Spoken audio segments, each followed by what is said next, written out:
Inaasahang may sasagawa sa pagpasok ng taon ng aging rice disposal ng National Food Authority bilang tugon na mabawasan ang mga palay na nasa mga warehouse nito. Sa idinaos na kapiyan sa PIA, ipinaliwanag ni NFA Occidental Mindoro Assistant Branch Manager Kathleen Gonzalez na magsasagawa ng subasta ang ahensya para sa 2024 the buffer stock nito.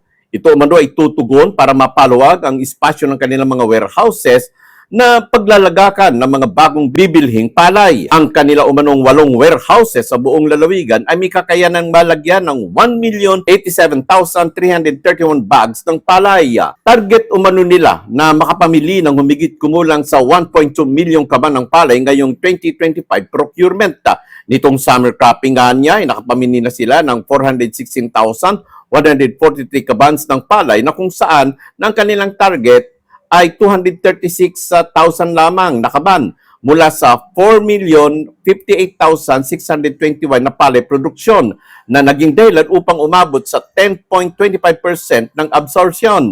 Samantala ngayong main cropping ay nasa 212,954 kabans na ang kanilang nabibili mula sa 6,636,232 palay produce na sa kasalukuyan ay ongoing pa rin ang procurement hanggang sa makuha nila ang target ng 1,207,093 kabans na bibilhin ngayong taon na.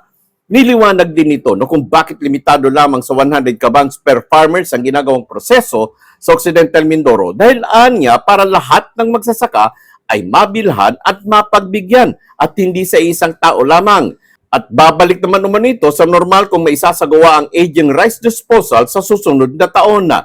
Binigyan din naman ni Assistant Branch Manager Gonzalez na dadaan sa laboratory test ang 2024 buffer stock na bigas na isusubasta upang matiyak ang kalidad ng mga ito. Muli, manatili pong nakasubaybay at tumutok para sa mahalagang impormasyon at komprehensibong mga balita dito po sa RMN News Network Nationwide, sa ating FB page at sa YouTube channel. Ako po ang inyong abang lingkod, Marraro po, at your service.